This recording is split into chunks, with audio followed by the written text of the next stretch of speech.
Assalamualaikum warahmatullahi wabarakatuh. Perkenalkan, nama saya Muhammad Anul Dimansyah dengan NIM 210407501086 dengan kelas M7. Nah, kali ini saya akan menjelaskan terkait materi pengembangan konsep bahasa Indonesia dengan materi yaitu karya tulis ilmiah. Selamat menyaksikan. Nah, yang pertama, apa sih itu karya tulis ilmiah?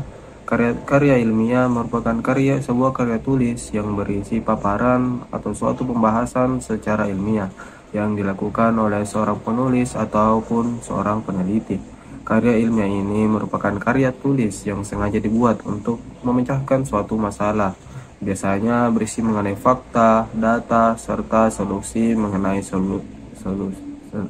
isu atau permasalahan yang diangkat. Nah, selanjutnya fungsi karya tulis ilmiah. Nah, yang pertama yaitu berfungsi untuk pendidikan, yang mana kita tahu siswa maupun mahasiswa ditugaskan untuk membuat sebuah karya tulis atau karya tulis ilmiah untuk keperluan pendidikan. Kemudian yang kedua, fungsinya untuk penelitian. Pada setiap masa, ilmu pengetahuan semakin berkembang sesuai dengan pertumbuhan sosial masyarakat. Dari sini, karya tulis ilmiah dimanfaatkan untuk mengembangkan penelitian seseorang dengan menghadirkan pengetahuan-pengetahuan yang baru serta memperoleh data-data yang akurat, diolah, disimpulkan, serta diterapkan dalam kehidupan kita. Kemudian, fungsi fungsional karya tulis ilmiah ditulis oleh penulis dari berbagai disiplin ilmu. Penjelasan arti fungsi fungsional berarti KTI dapat menjadi media pengembangan pengetahuan sebagai bahan pinjam pustaka untuk kebutuhan dari berbagai disiplin ilmu dalam kehidupan kita. Selanjutnya, manfaat karya tulis ilmiah. Yang pertama, dapat melatih pengembangan keterampilan membaca yang efektif. Bagi penulis, menyusun karya tulis ilmiah membutuhkan sebuah keterampilan tertentu agar karya tulis ilmiah ini dapat dibaca dengan nyaman, dimengerti, serta dipahami oleh pembaca. Kemudian yang kedua, sebagai pengenalan terhadap aktivitas kepustakaan.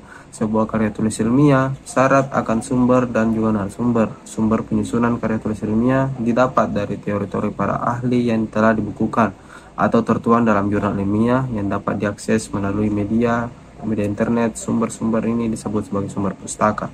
Yang ketiga, mendapat kepuasan intelektual. Setiap penulis karya tulis ilmiah membuat karya tulis ilmiah bukan hanya sekedar menulis. Proses membuat karya tulis ilmiah ini melibatkan intelektualitas penulisnya.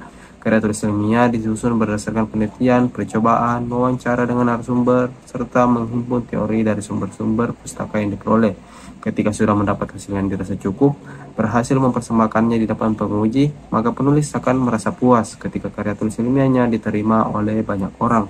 Kemudian yang keempat, memperluas cakrawala ilmu pengetahuan. Semakin berkualitasnya suatu karya tulis ilmiah dilihat dari isi, tujuan, serta orisinalitasnya. Hal ini merupakan cerminan dari luasnya cakrawala pengetahuan penulisnya. Suatu karya ilmiah juga mewakili struktur pemikiran dari penulisnya. Kemudian yang kelima, sebagai bahan acuan atau penelitian pendahuluan untuk penelitian selanjutnya. Karya tulis ilmiah sama satu dengan yang lain, pasti saling mempengaruhi. Terbitnya karya tulis ilmiah saat ini sedikit banyak akan dipengaruhi oleh karya tulis ilmiah yang terjadi sebelumnya. Karya tulis ilmiah sebelumnya pasti juga dipengaruhi oleh karya ilmiah yang terdahulu. Kemudian yang keenam, sebagai peningkatan pengorganisasian fakta dan data secara sistematis. Dari asal katanya sendiri, karya tulis ilmiah mengisyaratkan suatu hasil karya yang ilmiah disertai dengan penelitian atau percobaan, penyajian data, serta kesimpulan yang sistematis yang dapat dipertanggungjawabkan. Fakta yang jelas dengan penelitian dengan hasil yang variabel. Kemudian yang ketujuh, dapat melatih untuk menggabungkan hasil bacaan dari berbagai sumber. Seorang peneliti tidak dapat berdiri sendiri pada saat melakukan penelitian hingga menyusun karya tulis ilmiah sebagai laporan. Peneliti yang melakukan penelitian memerlukan sumber pustaka sebagai landasan teori pada saat melakukan penelitian. Landasan teori tersebut berasal dari berbagai sumber ilmiah ataupun buku-buku atau karya tulis ilmiah terdahulu. Kemudian jenis-jenis karya tulis ilmiah. Berdasarkan masing-masing kebutuhan, karya tulis ilmiah digolongkan menjadi 7 jenis. Yang membedakan adalah letak dari isi dan sistematika penulisannya. Ketujuh artikel ini adalah yang pertama artikel, biasa berisi majalah, artikel dan karya tulis. Kemudian makalah. kemudian skripsi yang digunakan untuk pendidikan S1, paper, tesis untuk pendidikan S2, serta disertasi yang dibuat oleh mahasiswa dari S3. Selanjutnya yaitu struktur karya tulis ilmiah. Setiap karya tulis ilmiah memiliki gaya atau selingkung yang berarti pedoman tata cara penulisan yang ditentukan oleh jenis tulisan serta tujuan karya tulis ilmiah ini dibuat. Secara umum, struktur karya tulis ilmiah disajikan sebagai berikut. Yang pertama, halaman judul. Judul karya diangkat berdasar tema dari karya tulis ilmiah yang akan dibuat. Judul hendaknya ditulis seunik dan semenarik mungkin sehingga memunculkan keingintahuan dan rasa ingin tahu bagi calon pembacanya. Yang kedua, abstrak. Abstrak merupakan ringkasan dari keseluruhan isi suatu karya tulis ilmiah. Abstrak berfungsi memberikan penjelasan kepada pembaca agar secara cepat pembaca memahami isi, maksud, serta tujuan dari penulis menulis karya tulis ilmiah tersebut. Abstrak bersifat informatif, namun tidak terlalu panjang penulisannya, kurang lebih 250 kata. Kemudian pendahuluan. Dari dasar kata pembentuknya, kita tahu bahwa pendahuluan ini berada di depan sebagai pemberi salam untuk pembaca.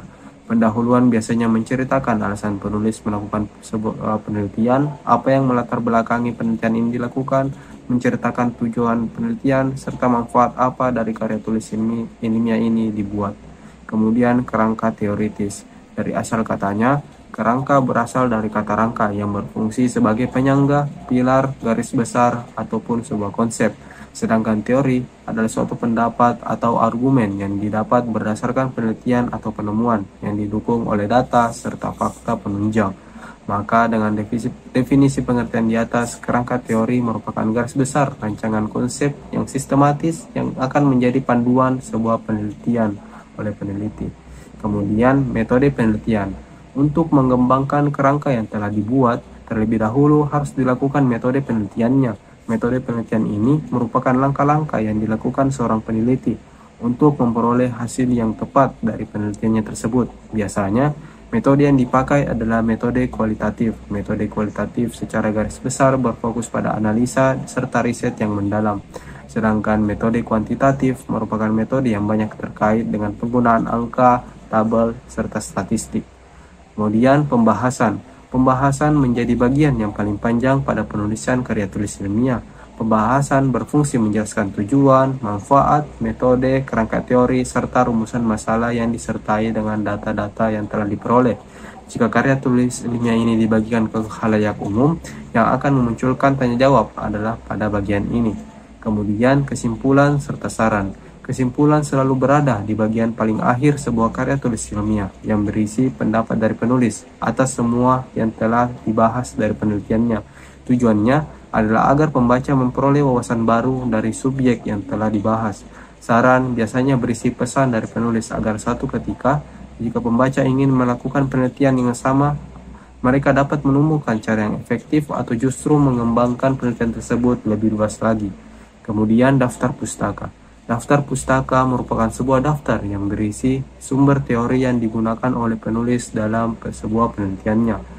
Penulis daftar pustaka biasanya dituliskan dengan format nama penulis, judul tulisan, kemudian nama penerbitnya, kemudian identitas dan kapan sumber itu diterbitkan.